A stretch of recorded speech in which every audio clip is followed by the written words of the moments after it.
Di balik lembah, di antara sunyi dan kabut, ada kisah yang tak semua orang tahu. Cariu. Lembah Cariu.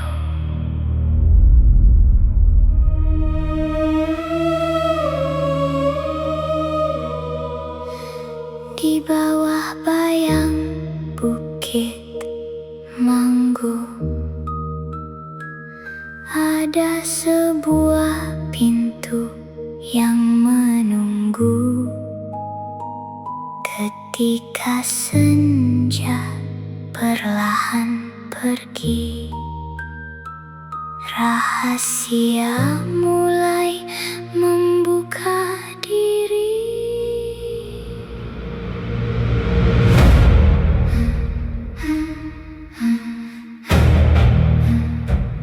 Di ujung senja lembah Cariu, maghrib datang membawa sunyi. Bayang pepohonan mulai membeku. Angin berbisik di dalam sepi. Di bawah teduh bukit Manggu, sebuah sumur tua membisu. Bukan sekadar sumur biasa, ia menyimpan gerbang menuju dunia lain. Ketika maghrib telah berlalu, sebelum isya datang menyapa, airnya jernih seperti cermin, memantulkan dunia yang tak terlihat mata. Jika berani menatap lama, bukan hanya wajahmu yang tampak, seolah ada dunia di balik air, dan perlahan pintunya terbuka. Oh, lembah Cariu. Di balik air yang sebening kaca, ada dunia yang tak semua mata mampu melihatnya. Oh, lembah Cariu. Antara maghrib dan datangnya isya, sumur tua menjadi gerbang terbuka menuju rahasia di balik dunia. Dari sumur airnya mengalir, menyusuri tanah dalam keheningan, menuju kolam yang tersembunyi di antara pepohonan dan kabut malam.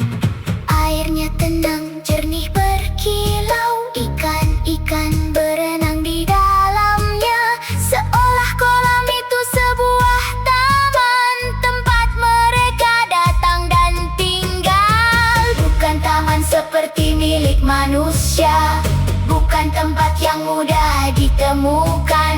Air sumur menjadi jalan kehidupan, dan kolam menjadi taman dunia mereka. Di dasar sumur yang begitu bening, ada cahaya hijau dari kedalaman. Sebuah batu yang terus menyala tanpa api, tanpa cahaya matahari. Semakin malam, semakin terang, seolah memberi tanda pada mereka. Waktunya telah tiba. Di tepian taman ada seorang lelaki, tua namun sebangsa dengan manusia. Dia menjaga tanah yang dipercayakan menjadi penghubung dua dunia. Ia tahu kapan gerbang terbuka, ia tahu kapan gerbang tertutup, tahu siapa yang datang ke lembah dan siapa yang tak boleh menyusul. Bukan raja, bukan penguasa, hanya manusia, penjaga amanah, mediator antara tanah manusia dan mereka yang hidup di balik batas. Lalu terdengar kegelapan. Desis panjang memecah sunyi, mata merah muncul dari balik semak. 1, 2, lalu semakin banyak para prajurit berdiri tanpa bergerak. Bukan untuk memburu, bukan untuk menyerang, mereka datang untuk menyambut. Kabut putih turun perlahan, menyelimuti lembah yang diam. Dari balik gerbang cahaya hijau datang rombongan tanpa suara. Tamu-tamu berbaju putih berjalan tenang melewati taman tanpa jejak di atas tanah, seolah bukan bagian dunia manusia. Lalu terdengar roda perlahan, kereta kencana keluar dari kabut, berkilau dalam cahaya yang asing. Ditarik kuda-kuda putih, berjalan tanpa suara sedikit pun. Di dalamnya hadir seorang ratu, wajahnya datar tenang, tanpa senyum, tanpa amarah. Namun seluruh lembah terdiam ketika ia melewati gerbang. Ular bermata merah menundukkan kepala, para penjaga diam memberi jalan. Lelaki tua berdiri di tepian, menyaksikan tamu istimewa datang. Jangan datang dengan kesombongan, jangan datang untuk menantang, karena yang terlihat oleh mata manusia belum tentu seluruhnya nyata. Air adalah cermin, batu hijau adalah tanda, kolam adalah taman mereka. Ular bermata merah adalah prajurit penjaga, dan lelaki tua itu menjaga batas di antara dua dunia.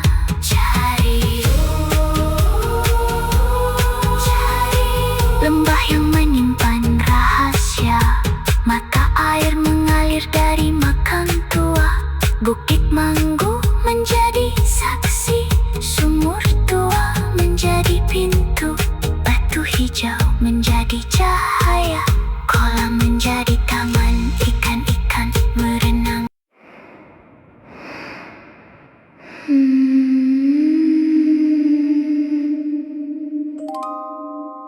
Cariu, lembah Cariu, di balik kabut, di balik air, ada dunia yang tak semua mata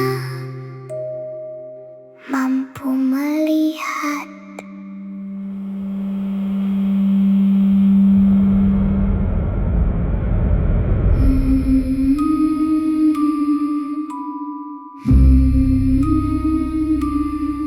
Saat maghrib mulai menghilang, sebelum isya datang perlahan, sunyi turun di lembah Cariu, kabut menutup jalan pulang.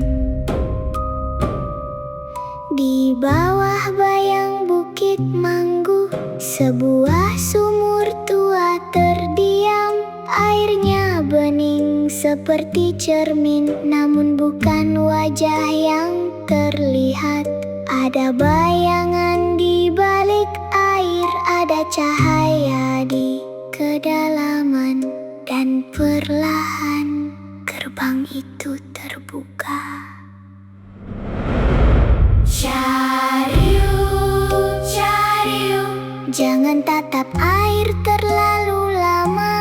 Cariu, Cariu, ada dunia di balik cahayanya. Mereka datang dari kegelapan, melewati pintu tanpa suara. Cariu, Cariu, terbuka.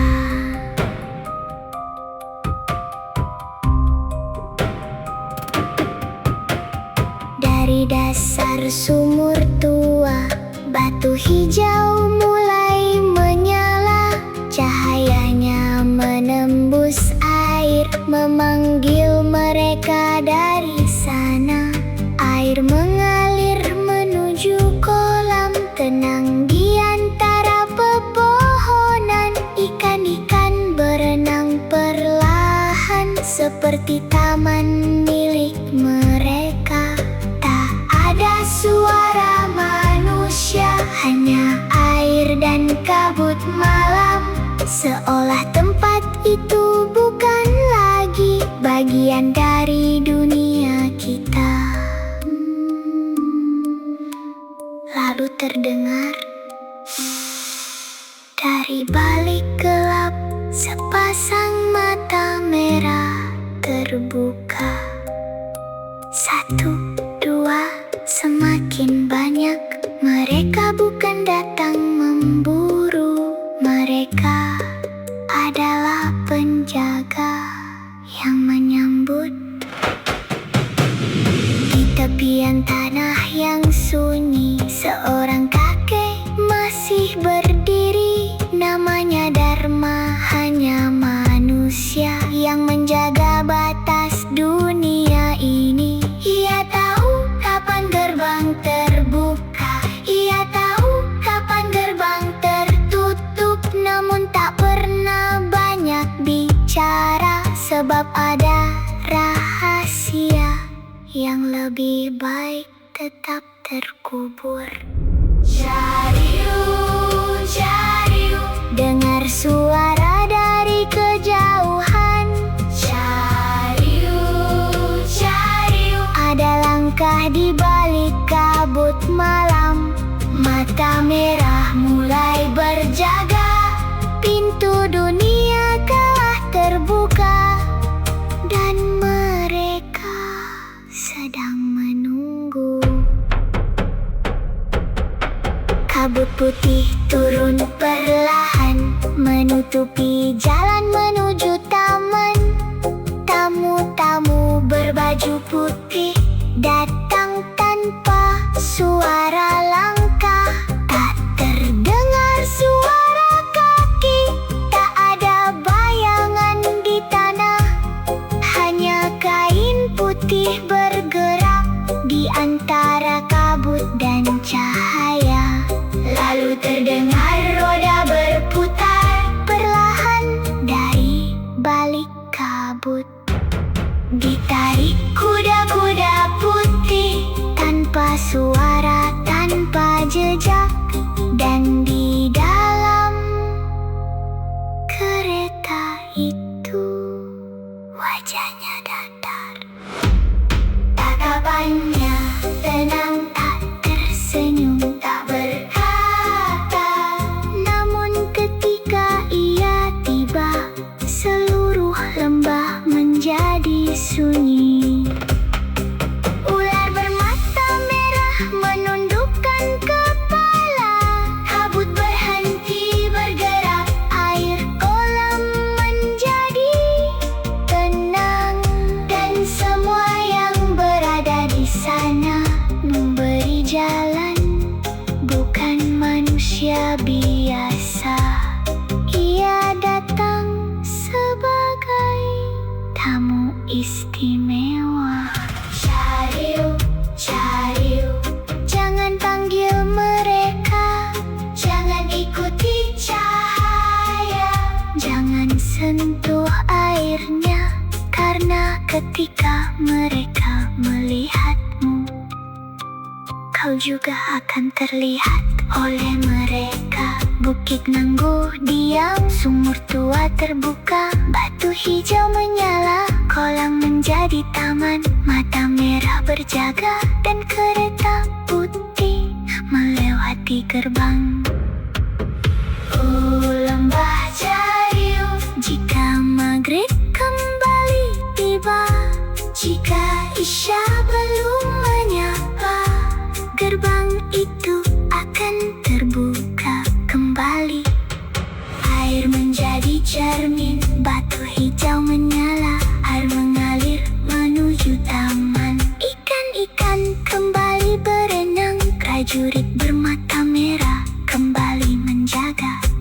putih kembali turun, kereta kencana kembali datang. Kuda-kuda putih berjalan, dan sang ratu kembali ke dunia gaibnya. Cariu, cariu, hadap pintu yang tak pernah benar-benar tertutup. Ia hanya menunggu maghrib berlalu dan isya belum tiba. Jika suatu malam kau melihat air menjadi cermin,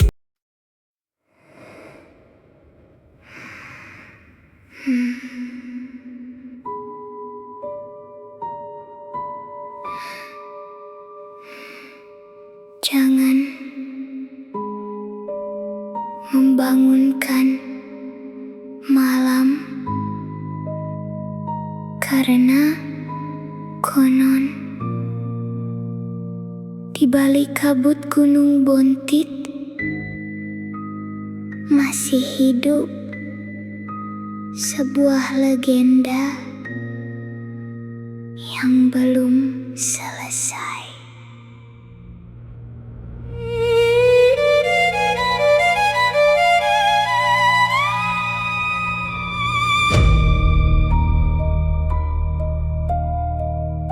Di balik puncak, kabut turun perlahan. Pepohonan tua menjadi saksi. Konon, Gunung Bontit pernah menjadi pusat persinggahan kerajaan dalam legenda, tempat para utusan datang dan pergi, meninggalkan kisah yang terus diceritakan.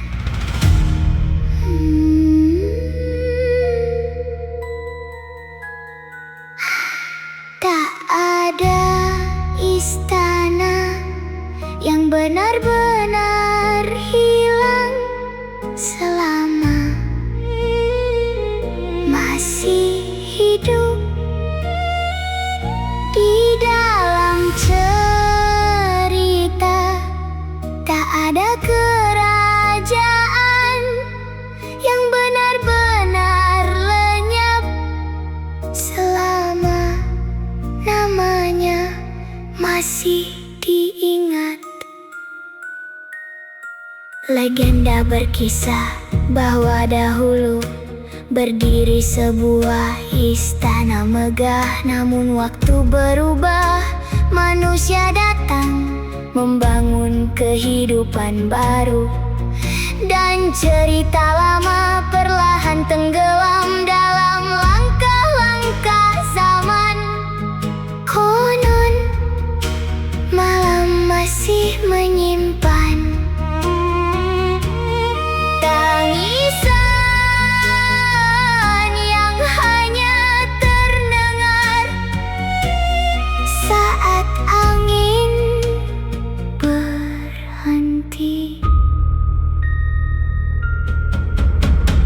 Jangan panggil nama yang telah menjadi legenda. Biarkan malam menjaga rahasianya, karena tak semua kisah harus dibangunkan.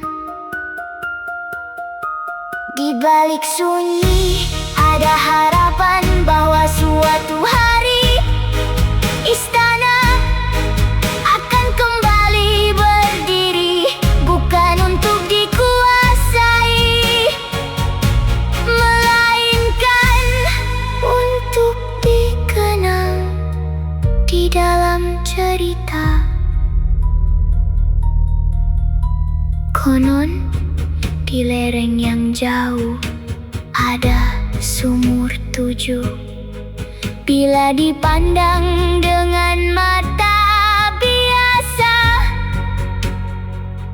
yang terlihat hanyalah tanah yang tampak kering.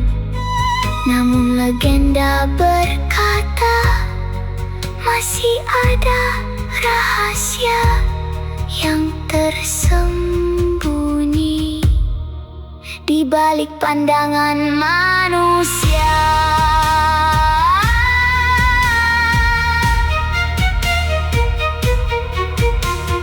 Cerita lama juga menyebut harimau-harimau penjaga sebagai lambang keberanian dan kesetiaan. Mereka hadir dalam kisah-kisah rakyat, menjaga batas antara dunia cerita dan dunia manusia. Malam tak meminta dipercaya, legenda tak meminta dibenarkan. Ia hanya hidup dari mulut ke mulut, dari hati ke hati. Jika kabut turun, hormatilah gunung. Jika angin berbisik, hormatilah hutan. Jika malam terasa sunyi, hormatilah keheningan. Karena alam selalu menyimpan cerita yang lebih tua daripada manusia. Legenda Gunung Bontit adalah kisah yang diwariskan untuk mengingatkan bahwa alam bukan sekadar tempat, melainkan warisan yang patut dijaga. Hormatilah gunung, hormatilah hutan, hormatilah mata air, dan hormatilah setiap cerita. Karena tidak semua misteri harus dijelaskan, sebagian cukup dikenang.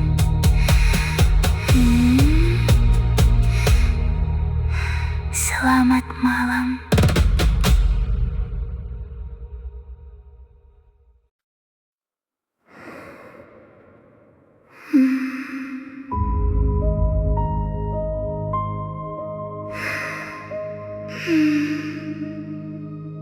Jangan bertanya mengapa kabut selalu turun sebelum tengah malam. Karena konon di balik danau Parung Lawang ada sebuah kerajaan yang tak pernah tidur.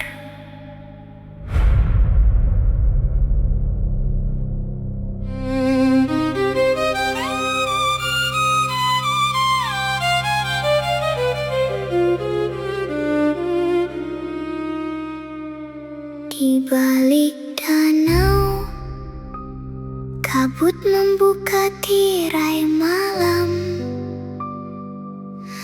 Bulan memantul di permukaan air yang sunyi. Konon di balik bayangan itu berdiri sebuah istana, tak terlihat mata, namun selalu hidup dalam cerita.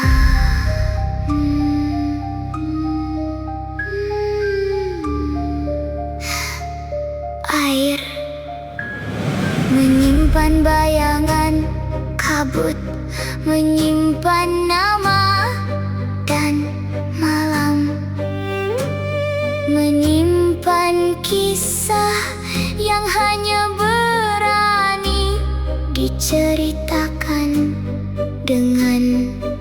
bersuara pelan. Tujuh mata rantai mengelilingi keheningan. Dalam legenda, masing-masing menjadi lambang. Para penjaga yang tak pernah meninggalkan tugasnya, tak bersuara, tak bergerak, namun seolah selalu mengawasi setiap arah. Jangan panggil nama yang tak kau kenal. Jangan ikuti cahaya yang berjalan. Jika danau menjadi terlalu tenang, biarkan malam tetap menjadi malam. Konon tata itu masih berdiri di balik kabut, tak tersentuh waktu, tak tersentuh manusia. Hanya legenda yang terus hidup dari satu generasi ke generasi berikutnya. Saat angin laut membawa embun malam, cerita lama berkisah tentang sebuah kereta dengan kuda-kuda putih yang melintas tanpa suara. Roda-rodanya tak meninggalkan jejak, hanya gema yang perlahan hilang di balik kabut.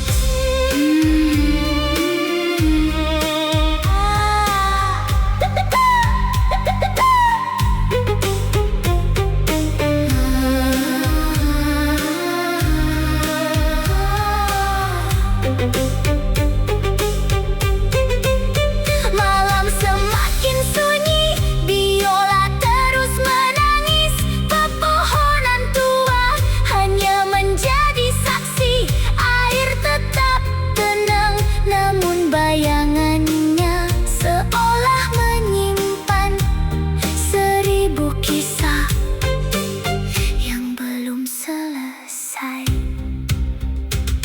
Tak semua gerbang harus dibuka, tak semua misteri harus dijelaskan, karena sebagian legenda hidup agar manusia tetap mengingat bahwa alam menyimpan lebih banyak cerita daripada yang mampu